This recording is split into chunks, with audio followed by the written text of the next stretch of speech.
Hello, my name's Sergeant Cook with Palm Beach County Animal Control. Have you ever wondered what an animal control officer does? Well, today you're in luck. You're going to get to do a ride along with me and see exactly what our field services does on a daily basis. So why don't you jump in, get buckled up, and let's go for a ride. Hey guys, so I'm going to first show you how we load a dog onto one of our trucks. I'm going to show you a little bit about the truck, and then we're going to go over some equipment. Come this way. Hey girl, good girl. Good girl. Okay, good girl. There she is. All right. So you see, this is one of the most simple tools that we use as an animal control officer. It's a leash. And you notice how I kind of wrapped it around the dog's muzzle? That's a safety procedure, so we don't have to worry about getting bit in case the animal becomes scared. Check this out. This is one of our cage trucks. So you can see inside we have a laptop computer, we have a two-way radio to talk to each other, and some other equipment in here. In the back is a custom kennel here where we can carry some equipment or other types of animals, and it's also air conditioned. So here's a few things that we carry on our truck. A pair of what we call bite gloves. All they are heavy leather gloves in case we have to, pick up an animal that could bite us, or a bird, or something like that. This is a snappy snare. The way this works is this comes open like that, makes a big loop. So if I have a really flighty, elusive animal trying to run away, all he's got to do is go through that loop, and I got him every time.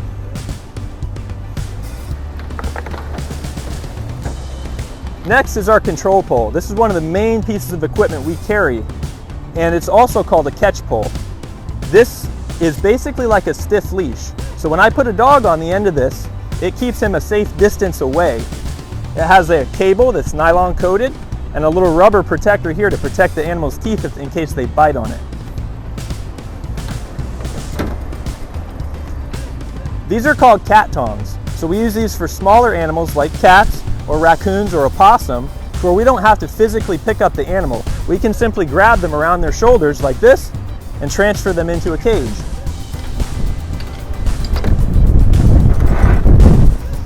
This is a lasso, also called a lariat. So if I have a wild cow or a horse that I have to rope, this is my go-to tool for that.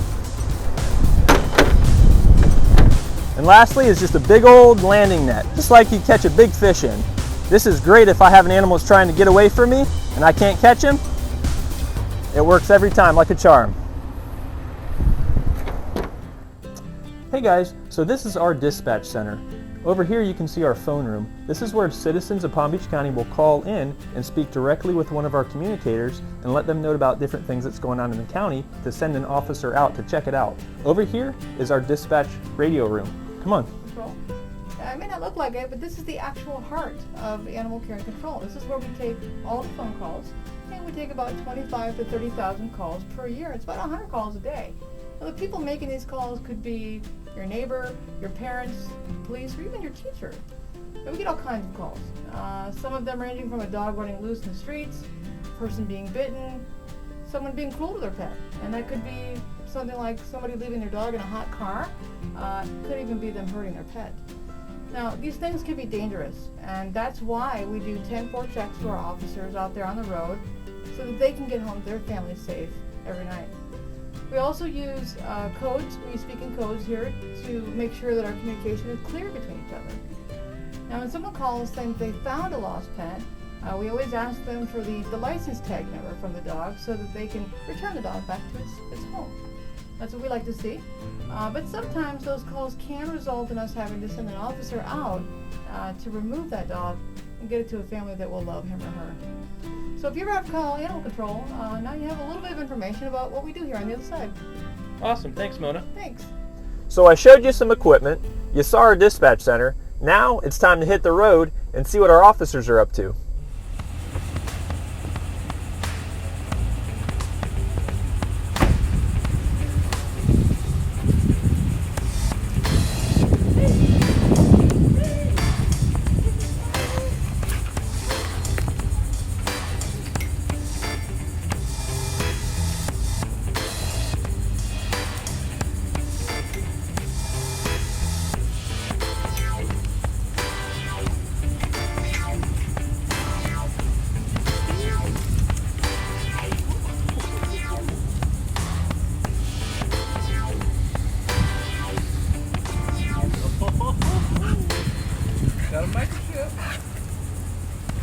right, so this is a really good case. The dog was super friendly, has a microchip. I'm going to look it up, find the owners, and bring the dog right back to them, and educate them about the need to keep a dog leashed or confined to their property. So that.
So yeah, once we bring them in, they're going to be put on a straight hold time, which consists of 5 days if an owner happens to come forward. After that, we'll process them, get them all up to date. So one option we have if we have a hard to catch animal is a large trap like this. And these are foldable so we can fit them on our trucks. So simply what we do is we unfold them, put the food in the back, and it has a trip plate inside it, so when the animal comes in, they step on the trip plate and the door closes right behind them. This is how we set it.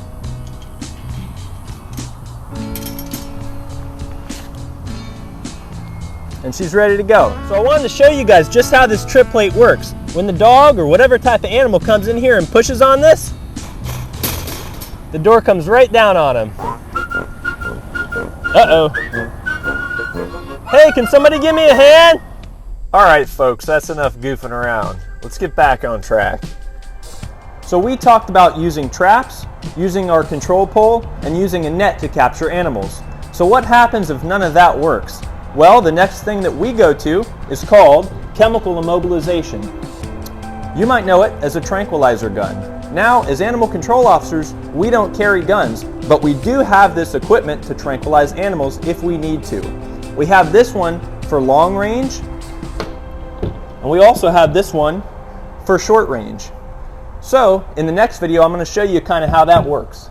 Let's go check it out.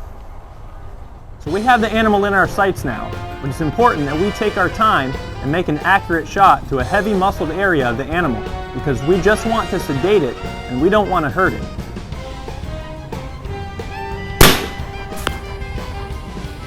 Well guys, I think I made a pretty good shot. Practice makes perfect. I think my stuffed dog is going to be just fine.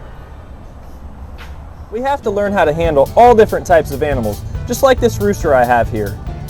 Did you know that some people actually fight roosters? It's called cockfighting, and it's illegal. Part of our job is to try to catch these people and bring them to justice. As an animal control officer, we issue civil citations and also have to deal with animal cruelty sometimes. And in those cases, we end up coming to the courthouse where it's up to a judge to make the final decision.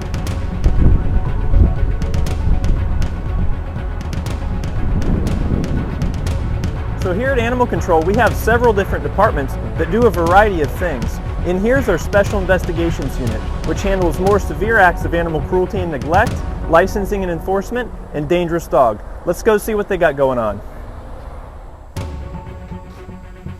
Hi guys, I'm Sergeant Moulton. I'm with the Animal Cruelty Unit here at Palm Beach County Animal Care and Control.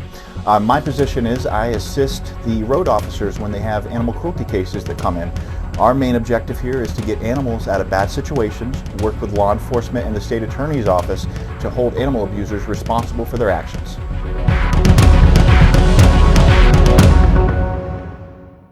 So today we're at Bush Wildlife Sanctuary, where sometimes our animal control officers have to bring injured or orphaned wildlife for rehabilitation.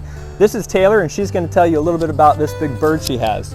So this is Quincy. He is our bald eagle, and he is with us because he came in with an old wing injury that was unable to be fixed properly, so he is unable to fly properly, and he is currently about 5 years old.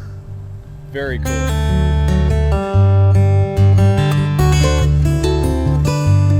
Well, that sure was cool. I love bush wildlife. It's one of my favorite places to go. You guys should check it out too. In the next clip, you're going to see one of our animal control officers named Carly use the catch pole. Check it out. Hi, baby. Hello. What's a quick puppy? What's a quick puppy? Yeah. Yeah, it's okay, buddy. It's okay. All right. Come on up. Come on, buddy. It's okay. It's okay, buddy. It's okay. It's okay. It's okay. Come on. Up.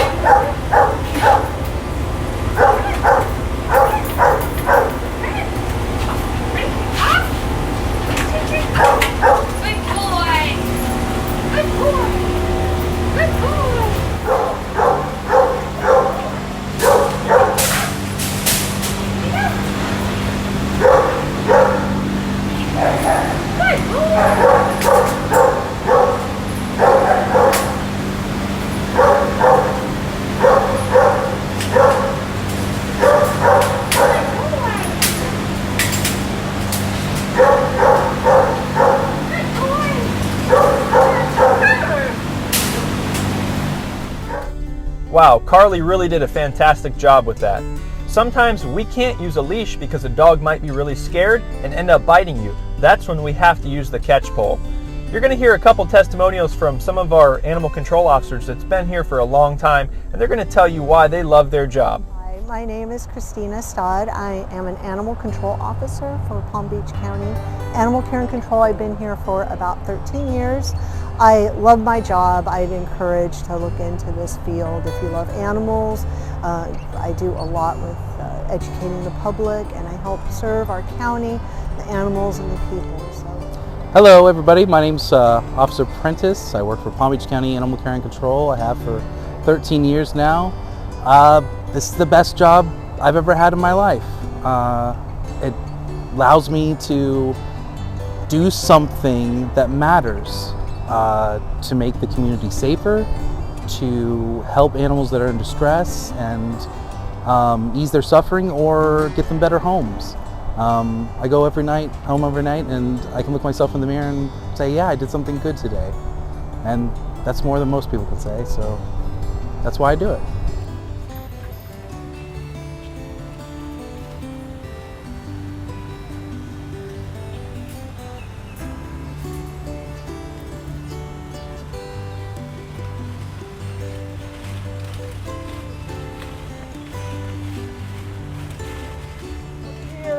Oh, thanks. I'm so glad you hear him.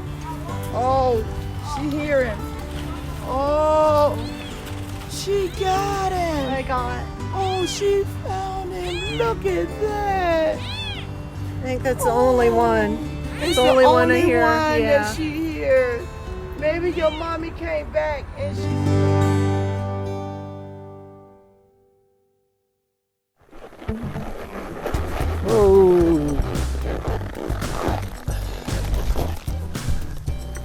Sometimes we even have to deal with livestock, like horses or cows or even mules. This guy's actually mine, and his name is Eli. He's a 17-hand mule, which is a cross between a donkey and a horse. Sometimes we have to deal with guys like this when they're loose out on the highway or even like neglect situations. Well, I really hope you guys enjoyed our presentation, and we'll see y'all later.